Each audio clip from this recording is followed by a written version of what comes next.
Hi, welcome to part 4. We were talking about the course report.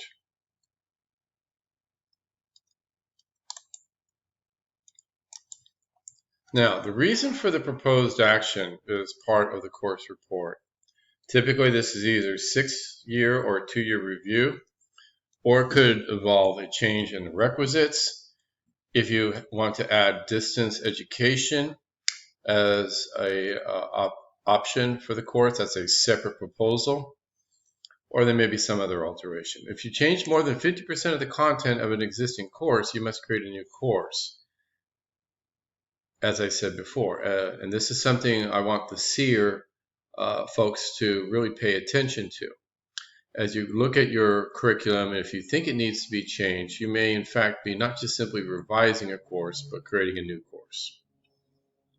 If you change the total unit hours, the course number must change. In other words, English 101 becomes English 102 or something like that. Requisites analysis. If there are any prereqs or co-reqs, you must complete this section because you're showing which objectives from the requisite courses are needed for the course that you're working on. Distance Ed. Now we've gone through a lot of distance ed proposals in the last year and a half. Most courses now have some sort of form of distance ed, even if it's emergency only. But if you are not there yet, and you're including DE as a new method of instruction, there is a section in the course report for that. One thing to remember is distance ed is offered on a course campus by campus basis. In other words, Mesa City and Miramar do their own DE. So we have our own boilerplate language. It has changed over time, so do not look at, for instance, an older course outline to get your boilerplate language. Please consult with the curriculum coordinator, Chris Kinney, rather than writing it yourself, or using an older course for a model. Degrees and certificates. As with courses, it's imperative that you consult with faculty, colleagues, the chair, and the school dean when creating a new award. It should also involve the articulation officer. Right. Now again, we get to own our own programs. So we own our degrees, we own our certificates. Nevertheless, enrollment does become an issue on occasion, and we need to be aware of that. Okay. We do try not to step on each other's toes. We don't try to create programs that will kill programs at our sister colleges. Now, you will find there is a lot of similarity between what Curricunet asks for in degrees and certificates. They do differ substantially in what they are. As stated, we do have a bachelor's degree here at Mesa College. We have regular associate degrees for arts and science or science.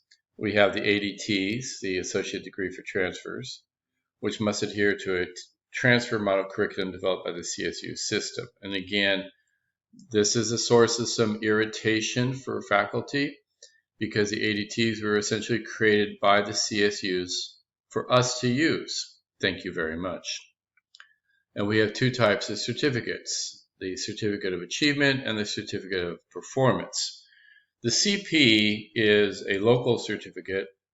We are trying to move away from them as much as reasonably possible. In most circumstances, although not in all, we don't get financial benefit from awarding CPs.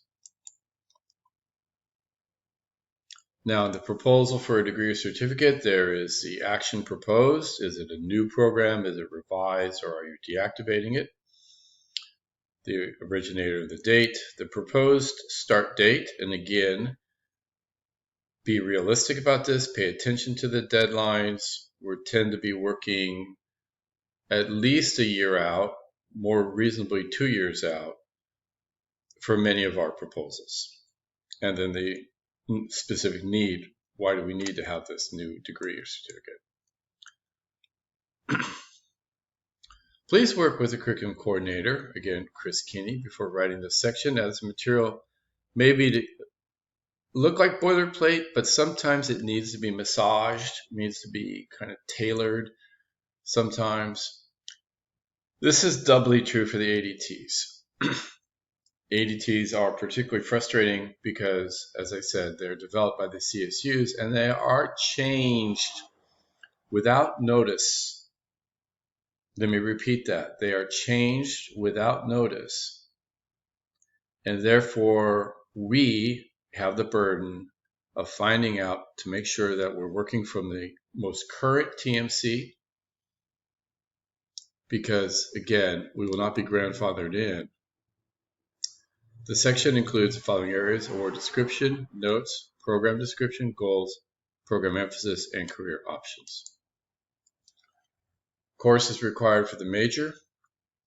What do they have to have? There is an OR option available. They're usually required electives, right? Restrictive electives, where you say, okay, we're going to take so and so many units from the following group. So you need 9 units from the following, and you have a list of courses that they can use to meet those 9 units. You can do this more than once. You can have more than one grouping. Now, please note, we are trying to eliminate recommended electives. Recommended electives are different from the required electives. Okay. Students are not awarded financial aid for taking recommended electives, and therefore tend to be a burden and an impediment to equity. Also, do not list courses that are offered only at Miramar City. In other words, if it's a MESA program, it's a MESA degree, it's a MESA certificate, it must have MESA classes only. You cannot say, take this course at City or take this course at Miramar. You cannot do that. Please be aware of unit counts. For associate degrees, keep the total of units at 42 or fewer. And for most cases, much, much fewer, please. The remaining units will be made up of GE requirements and electives to get up to 60. High unit degrees can be very problematic. ADTs must adhere to the TMC. Again, speak with Juliet. Certificate of Achievements can have as few as 8 units, but we're not really crazy about the low unit certificates because, again, there is no financial aid offered for those. So we like our CAs to be 16 units or more. Certificates of Performance can have anywhere as low as half a unit to 15.5 units, but again, there is no financial aid. So we're not keen on that. One additional twist, or seriously, there's more? As per the 7th edition of the PCAW, anytime a new associate's degree or certificate of achievement is created, or there is a revision to an existing one, something called a narrative is required by the state. The narrative is not created by CurricuNet, but it does use some of the same information. The narrative is essentially a justification of the new or revised award. The narrative includes an overview of the award, including goals and objectives, catalog descriptions, master planning. Now, the originators are responsible for writing the narrative. Let me repeat that again. The faculty originators are responsible for writing the narrative, but they're highly encouraged to speak with the curriculum specialist and curriculum coordinator during the process. That would be Arliss and Chris Kinney. The narrative is sent to the State Chancellor's office for approval by the curriculum specialist. And as long as I'm chair of the CRC, no program will be forwarded to the CIC until we have the narrative. We need to have all the paperwork because otherwise it sits at CIC. And there is a very big black hole there where materials just get forgotten. So I'd rather have it sit locally. If you're lucky enough to be a CTE faculty, guess what? You've got more work to do. Not only does the 7th edition of PCAW mandate that a narrative be done for revisions to existing programs as well as new ones, that means the CTE programs have additional paperwork. You need a Center of Excellence report. You need advisory committee minutes, not just any old minutes, but the ones that show the approval for the new program. And then you also need Region 10 approval. Because each of these bodies has its own schedules and deadlines, be aware that getting these documents may take months, not weeks, not days, months. And as I said already, if it reaches our committee at Mesa College, without it, it will sit. It will just simply sit and wait. So here are our deadlines. Or, are you kidding me? So for this fall, the catalog deadline, this is probably the one that most people pay most attention to. It's the catalog deadline. Is November 18th, 2021. That means it comes for approval at the Mesa CRC by that day. And this is for the next catalog.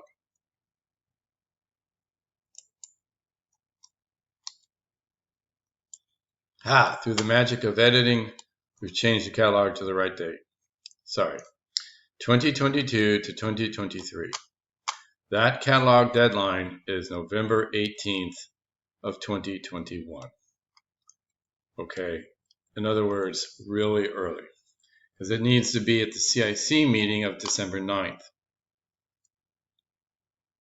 This means a lot of action happens in the fall that should have probably happened in the previous spring.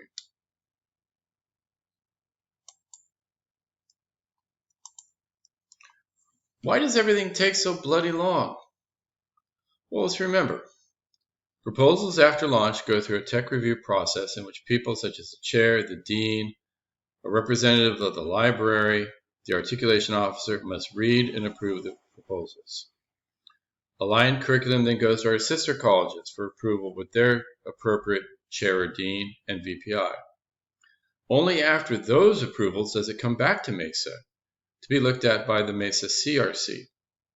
After it goes to the CRC at Mesa, if it's an aligned curriculum, it will also then go to City and Miramar for their approval. Any delays at any point will affect when the proposals are ultimately seen by the CIC. Once they go to the CIC, right, they are going to the CIC meeting that occurs 3 weeks later than the CRC meeting. Okay, again, not the next week, but the one 3 weeks later.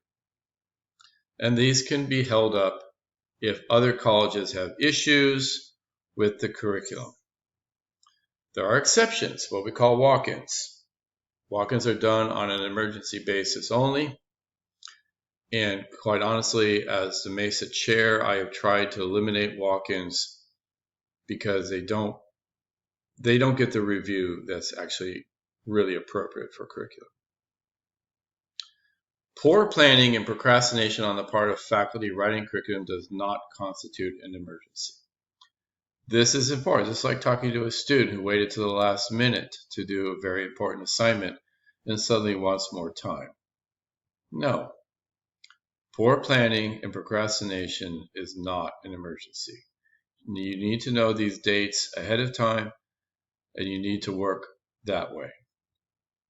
It is the goal of the Mesa CRC not to have any proposals that need to be walked in, as I've already said. And even with all that, the curriculum needs state approval, and that can take a long time too, especially depending on the type of proposal that we have. Thank you. Any questions? Can't hear you.